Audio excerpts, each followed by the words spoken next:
શ્રી ગણેશાય નમઃ. અધ્યાય 11મો. દેવતાઓએ કરેલી દેવીની સ્તુતિ અને દેવીને દેવતાઓને આપેલા વરદાન. અથ ધ્યાનમ.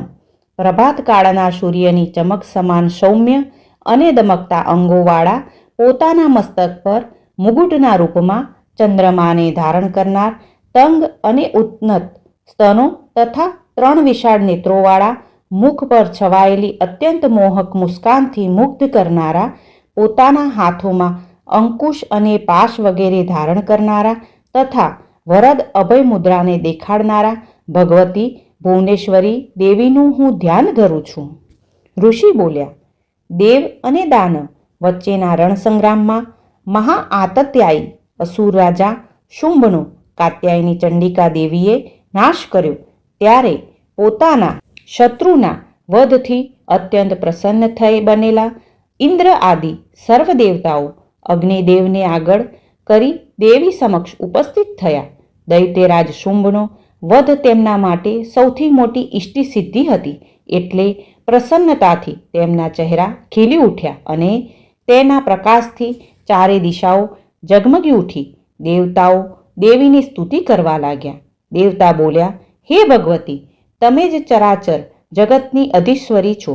તમે જ શરણમાં આવેલાની પીડાને દૂર કરનારા તથા તમે જ સંપૂર્ણ જગતની માતા એટલે કે ઉત્પન્ન અને પાલન કરનાર છો. દેવી, તમે અમારા ઉપર પ્રસન્ન થાઓ અને આખા સંસારની રક્ષા કરો. હે દેવી, આ જગતનો એકમાત્ર તમે જ આધાર છો, એટલે કે તમારા સહારે જ આ આખો સંસાર ટકેલો છે, કારણ કે પૃથ્વીના રૂપમાં તમે જ અવસ્થિત છો અને તમે જ જળનું રૂપ ધારણ કરીને સંપૂર્ણ જગતને તૃપ્ત કરો છો. આ રીતે આપનું પરાક્રમ અને ઐશ્વર્ય અલંઘનીય છે, એટલે કે કોઈ તમારા મહિમાનો પાર પામી શકતા નથી. હે ભગવતી, તમે જ અનંત બળથી સંપન્ન વૈષ્ણવી છો. તમે જ આ વિશ્વનું કારણ બની પરામાયા ઈશ્વરી તે શક્તિનો જેનો આશરો લઈ તે જગતના પ્રપંચનો વિસ્તાર કરે છે. હે દેવી, તમે જ આ આખા સંસારને સંમોહિત કરી રાખ્યો છે, એટલે કે મોહજાળમાં ફસાયેલો રાખ્યો છે. આ રીતે તમારી પ્રસન્નતાથી જ આ સંસારમાંથી મુક્તિ સંભવ છે, એટલે કે તમે જ પ્રસન્ન થઈ મોક્ષ પ્રદાન કરનારી છો. હે દેવી, સંપૂર્ણ વિદ્યાઓ તમારા જ ભિન્ન ભિન્ન સ્વરૂપ છે. સંસારની બધી સ્ત્રીઓ તમારી જ અંશભૂત મૂર્તિઓ છે. હે જગતજનની, આ રીતે એકમાત્ર તમે જ આખા વિશ્વને સ્થાપિત કરી રાખ્યું છે. કોઈ પણ વ્યક્તિ તમારી સ્તુતિ કેવી રીતે કરી શકે, કારણ કે તમે તો સ્તુતિ કરનારા દેવોથી પણ ઘણા પર અને સ્વયં પરવાણી છો. હે દેવી, તમે સર્વ સ્વરૂપા એટલે કે બધા પ્રાણીઓમાં વ્યાપ્ત છો તથા સ્વર્ગ અને મુક્તિપ્રદાયિની આપનાર છો, એટલે તમારી આ રૂપમાં જ સ્તુતિ કરવામાં આવી છે. ખરેખર તમારી સ્તુતિ માટે આનાથી શ્રેષ્ઠ સ્તુતિપરક કથન વિશ્વમાં અન્ય હોઈ જ શકે નહીં. હે અંબિકે, તમે જ બુદ્ધિ રૂપમાં બધાના હૃદયમાં નિવાસ કરનારી તથા પોતાના ભક્તોને સ્વર્ગ અને મોક્ષ પ્રદાન કરનારી છો. હે નારાયણી, અમે તમને પ્રણામ કરીએ છીએ. હે દેવી, કળા અને કાષ્ઠા તથા તિથિની જેમ સમય ગણનાના અંગ વગેરેના રૂપમાં વિદ્યમાન થઈ સમય અને સ્થિતિમાં પરિવર્તન લાવનારી તથા વિશ્વનો ઉપસંહાર કરવામાં સમર્થ નારાયણી તમે જ છો. તમને અમે નમસ્કાર કરીએ છીએ. હે ભગવતી, તમે જ સર્વ પ્રકારના મંગળ પ્રદાન કરનારી મંગળ સ્વરૂપા અને મંગળમયી છો. તેમજ કલ્યાણ કરનાર શિવા શિવની શક્તિ છો. તમે જ બધા અભિષ્ટોને સિદ્ધ કરનાર તથા બધા પ્રયત્નોને પૂર્ણ કરનારા પૂર્ણા છો. તમે જ શરણાગતોની રક્ષા કરનારા છો તથા તમે જ 3 નેત્રોવાળી ગૌરીરૂપ નારાયણી છો. અમે તમને પ્રણામ કરીએ છીએ. હે દેવી, તમે જ આ જગતની ઉત્પત્તિ, સ્થિતિ અને સંહારની શક્તિભૂત છો. તમે જ સનાતની દેવી, બધા ગુણોનો આધાર તથા બધા ગુણોને પ્રકાશિત કરનારી નારાયણી છો. તમને અમારા પ્રણામ છે. હે માતા, તમે શરણમાં આવેલા દીન અને પીડિતોની રક્ષામાં તત્પર રહેનારી તથા બધાની પીડાને દૂર કરનારી નારાયણી દેવી છો. તમને અમે હે નારાયણી નમસ્કાર કરીએ છીએ. હે નારાયણી દેવી, તમે જ બ્રહ્માણીનું રૂપ ધારણ કરીને હંસો દ્વારા ખેંચવામાં આવતા વિમાન પર સવાર થાવ છો તથા કુશ મિશ્રિત જળ છાંટતા રહો છો, એટલે કે જગતને પવિત્ર કરતા રહો છો. તમને અમારા નમસ્કાર છે. હે દેવી, તમે જ મહેશ્વરીના રૂપમાં હાથમાં ત્રિશૂળ, મસ્તક પર ચંદ્રમા અને અંગ પર સર્પના આભૂષણ ધારણ કરનારા અને મહાવૃષભની પીઠ પર વિરાજમાન થાઓ છો. અમે તમને નમસ્કાર કરીએ છીએ. હે ભગવતી, તમે જ કૌમારીનું રૂપ ધારણ કરીને કુકડા અને મયુરોથી ઘેરાયેલી રહેતી તથા મહાશક્તિને ધારણ કરવાવાળી પાપરહિત નારાયણી છો. અમે તમને પ્રણામ કરીએ છીએ.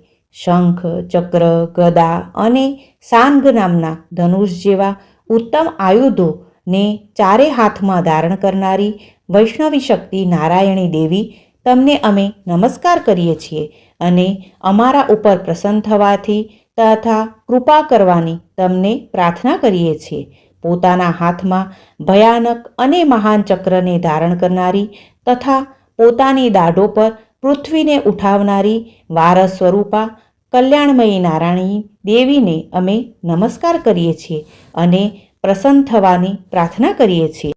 ભયંકર નૃષિ રૂપ ધારણ કરી દૈત્યોના વધનો પ્રયત્ન કરનારી, ત્રણેય લોકોની રક્ષામાં સંલગ્ન રહેનારી ભગવતી નારાયણીને અમે નમસ્કાર કરીએ છીએ અને કૃપાની યાચના કરીએ છીએ. પોતાના મસ્તક પર કિરીટ અને હાથમાં ભયંકર અને ભારે વજ્રને ધારણ કરનારી, સહસ્ત્ર નેત્રોના કારણે અત્યંતિત ઓજસ્વીની દેખાનારી તથા વૃતાસુરના પ્રાણોનું હરણ કરનારી ઇન્દ્રશક્તિ ઐન્દ્રી સ્વરૂપા નારાયણી દેવીને અમે પ્રણામ કરીએ છીએ. શિવદૂતી બનીને દૈત્યોની મોટી સેનાનો સંહાર કરનારી, મહાબળવાળી, ભયંકર રૂપ ધારણ કરનારી તથા હૃદયમાં ભય ઉત્પન્ન કરનારી અને પ્રચંડ ગર્જના કરનારી નારાયણી દેવીને અમારા નમસ્કાર છે. વિશાળ દાઢોના કારણે ભયંકર મુખવાળી, આભૂષણ રૂપે મૂળમાળાને ધારણ કરવાથી અનોખી છટાવાળી તથા મૂંડ જેવા પ્રબળ દૈત્યનો વધ કરવાથી ચામુંડા કહેવાતી નારાયણી દેવીને અમે નમસ્કાર કરીએ છીએ. લક્ષ્મી, લજ્જા, મહાવિદ્યા, શ્રદ્ધા, પુષ્ટિ, સ્વધા, ધ્રુવા, મહારાત્રિ અને મહાઅવિધા વગેરે વિવિધ રૂપોમાં સુશોભિત થનારી નારાયણી દેવીને અમારા પ્રણામ છે. મેઘા, સરસ્વતી, વરા, ભૂતિ, બ્રાહ્મવી માટે કઠોર તપ કરવાથી શ્વેતવર્ણમાંથી ભૂરા રંગની તામસી, દૈત્યોના વધ માટે ક્રોધ કરવાવાળી કાળી રૂપ ધારણ કરનારી, નિયંતા, સ્વયંમાં રહેનારી તથા બધા પર નિયંત્રણ રાખનારી તથા બધાની સ્વામીની નારાયણી દેવીને અમારા પ્રણામ છે. સર્વ સ્વરૂપા, સર્વેશ્વરી, બધા પ્રકારની શક્તિઓથી સંપન્ન અને દિવ્ય રૂપવાળી દુર્ગા દેવીને અમે પ્રણામ કરીએ છીએ તથા તેમને બધા પ્રકારના ભયોથી રક્ષા માટે પ્રાર્થના કરીએ છીએ. હે કાત્યાયની દેવી, ત્રણ નેત્રોથી વિભૂષિત તમારું સૌમ્ય મુખ અમારી બધા પ્રકારના ભયથી રક્ષા કરે. આ જ પ્રાર્થનાની સાથે અમે તમને નમસ્કાર કરીએ છીએ. હે ભદ્રકાળી, અગ્નિની જ્વાળાઓના કારણે અત્યંત ભયંકર દેખાનારી તથા બધા અસુરોના સંહાર કરનારું તમારું ત્રિશૂળ બધા ભયોથી અમારી રક્ષા કરે. હે દેવી, અમે તમને પ્રણામ કરીએ છીએ. હે દેવી, તમારી ઘંટા સંપૂર્ણ જગત વ્યાપક નાદથી દૈત્યોનું તેજ હણી નાખે છે. તેવી તમારી ઘંટા જે રીતે માતા પોતાના પુત્રોનું રક્ષણ કરે છે તેમ સર્વ પાપો અને કષ્ટોથી અમારી રક્ષા કરે. હે દેવી, અસુરોના લોહી અને તેમની મજ્જાથી લથપથ તમારા હાથમાં સુશોભિત ખડગ અમારું સર્વ પ્રકારે મંગલ કરે. એ જ કામનાની સાથે અમે તમને પ્રણામ કરીએ છીએ. હે ભગવતી, તમે પ્રસન્ન થતાં પ્રાણીના બધા રોગોનો નાશ કરી નાખો છો અને ક્રોધિત થતાં બધા અભિષ્ટો અને મનોરથોને નષ્ટ કરી નાખો છો. તમારી શરણમાં આવેલા લોકો ઉપર ક્યારેય કોઈ વિપત્તિ આવતી જ નથી. તે તો ઉલટું બીજાને પણ આશ્રય આપવામાં સમર્થ થઈ જાય છે. આવી વિલક્ષણ શક્તિવાળી તમને અમે પ્રણામ કરીએ છીએ અને કૃપાની યાચના કરીએ છીએ. હે દેવી, તમે તમારા સ્વરૂપને અનેક રૂપોમાં વિભાજિત કરીને ધર્મદ્વેષી એટલે કે ધર્મનો નાશ કરનાર પ્રચંડ પરાક્રમી દૈત્યોનો જે રીતે સંહાર કર્યો છે તે બધું તમારા સિવાય વિશ્વની કોઈ પણ બીજી શક્તિ કરી શકતી નથી.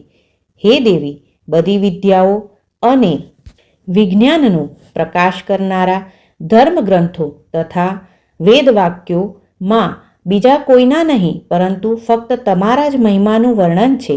આ વિશ્વને અજ્ઞાનરૂપી ઘોર અંધકારથી ઘેરાયેલા મમતા અને મોહરૂપી ખાડામાં ધકેલનારી અને ભટકાવનારી શક્તિ પણ તમે જ છો. હે દેવી, રાક્ષસો, ભયંકર અને ઝેરીલા સાપો, શત્રુઓ, લૂંટારાના ઝુંડોથી, દાવાનળ, જંગલમાં પ્રચંડ વાયુના પ્રહારથી, વૃક્ષોના પરસ્પર અથડાવાથી નીકળનારી આગથી તથા ઊંડા સમુદ્રમાં સાથે રહીને વિશ્વમાં પ્રાણીઓની રક્ષા કરનાર તમે જ છો. હે વિશ્વેશ્વરી, તમે જ વિશ્વનું પાલન કરવાથી વિશ્વરૂપા કહેવાઓ છો. તમે જ સંપૂર્ણ વિશ્વને ધારણ કરો છો. તમે તો ભગવાન વિશ્વનાથના પણ વંદનીય છો. તમને શ્રદ્ધાથી પ્રણામ કરનારા તમારા સાચા ભક્ત સંપૂર્ણ વિશ્વને આશ્રય આપનારા બની જાય છે. હે દેવી, તમે અમારી ઉપર પ્રસન્ન થાઓ. આ સમયે જે રીતે તમે અમારા શત્રુઓનો વધ કરીને અમારી ઉપર કૃપા કરી છે, અમારી રક્ષા કરી છે, એ જ રીતે ભવિષ્યમાં પણ અમારી રક્ષા કરતા રહેજો. અમારી પ્રાર્થના છે કે તમે સંપૂર્ણ જગતના પ્રાણીઓના પાપોને નષ્ટ કરી નાખો તથા અધર્મને લીધે દેવી ઉત્પાદોથી થનાર ભૂકંપ, મહામારી જેવા ઉપદ્રવોને જલ્દીથી શાંત કરી દો. વિશ્વના પ્રાણીઓની પીડાને દૂર કરનારી દેવી, અમે તમારા ચરણોમાં પડીને અને તમને પ્રસન્ન થવાની પ્રાર્થના કરીએ છીએ. ત્રણેય લોકમાં અત્યંત અને પરમ પૂજ્ય દેવી, તમે અમારા બધા માટે અભિષ્ટ વરદાન દેનારી બની જાઓ. હે દેવો, નિસંદેહ હું મારા ભક્તોને તેમનું અભિષ્ટ પ્રદાન કરનારી છું. તમારા મનમાં જે પણ ઈચ્છા હોય તે વરદાન મારી પાસેથી માંગી લો. હું સંસારના હિત સાધક બધા વરદાન આપવા માટે ઉપસ્થિત છું. દેવો બોલ્યા, હે અખિલેશ્વરી, તમારી પ્રાર્થના છે કે જે રીતે તમે દૈત્યોના ઉત્પાતથી અમારી રક્ષા કરી તે જ રીતે ત્રણેય લોકના નિવાસીઓની સમસ્ત બાધાઓ અને વિપત્તિઓનો નાશ કરી હંમેશા અમારા શત્રુઓના વિનાશ કરતી રહો, એ જ અમારી યાચના છે. દેવી બોલ્યા, હે દેવતાઓ, વૈવસ્તવ મન્વંતરના 28મા યુગમાં એટલે કે દ્વાપરનો અંત અને કળિયુગનો આરંભ એવી સંધિકમાં જે શુંભ અને નિશુંભ મરાયા છે તે જ નામવાળા 2 મહાન અસુરો ઉત્પન્ન થશે. આ સમયે હું નંદ ગોપને ઘેર યશોદાના ગર્ભમાં અવતાર લઈને વિદ્યાચલમાં નિવાસ કરી તે શુંભ નિશુંભ દૈત્યનો નાશ કરીશ. ત્યાર પછી ફરીવાર પૃથ્વી પર અતિ ઉગ્ર સ્વરૂપે અવતરીને વૈપ્રચિત નામના અસુરનો નાશ કરીશ.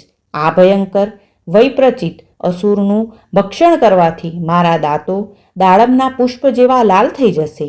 આથી સ્વર્ગના દેવો અને મૃત્યુલોકના માનવીઓ નિરંતર મારી સ્તુતિ કરતા મને રક્તદંતિકા કહેશે. ફરી જ્યારે 100 વર્ષ સુધી પૃથ્વી પર વરસાદ નહીં વરસે, નદી, કૂવા, તળાવ, વાવ આદિ પાણી રહિત બની જશે, તે સમયે મુનિઓ મારી સ્તુતિ કરશે. ત્યારે હું અયોનિની એટલે કે અત્યારે જેમ પાર્વતીના દેહથી ઉત્પન્ન થઈ છું તેમ મારી મેળે પ્રગટ થઈશ. તે સમયે મારી સ્તુતિ કરનાર મુનિઓને હું 100 નેત્રોથી જોઈશ. તેથી બધા મનુષ્યો શતાક્ષી એ નામથી મારી સ્તુતિ કરશે. હે દેવતાઓ, જ્યાં સુધી વૃષ્ટિ ન થાય ત્યાં સુધી જે ખાવાથી સર્વે લોકના પ્રાણ રહી શકે છે તેવા વિવિધ પ્રકારના શાકો મારા દેહ થકી ઉત્પન્ન કરીને તે વડે સર્વ જગતનું હું પોષણ કરીશ. તેથી આ પૃથ્વી પર હું શાકંભરી એવા નામથી પ્રખ્યાત થઈશ.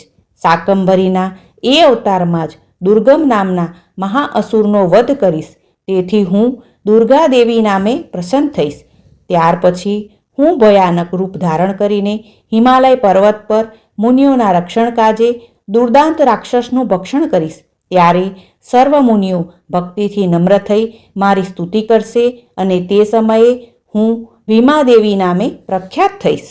જ્યારે અરુણ નામનો મહાન અત્યાચારી અસુર ત્રણેય લોકમાં ભારે પીડા કરશે ત્યારે હું 6 પગ પાડી ભમરીનું રૂપ ધારણ કરીને ત્રણેય લોકના હિત માટે તે દુષ્ટ દૈત્યનો નાશ કરીશ. ત્યારે સગળા લોક મારી ભ્રામરી દેવી નામથી સ્તુતિ કરશે. આ પ્રમાણે જ્યારે જ્યારે દૈત્યો દ્વારા ઉપદ્રવ થશે ત્યારે ત્યારે હું વિવિધ અવતાર ધારણ કરી દૈત્યોનો તથા માનવતાના શત્રુઓનો સંહાર કરીશ. શ્રી માર્કંડેય પુરાણમાં સાવર્ણિક મન્વંતર કથા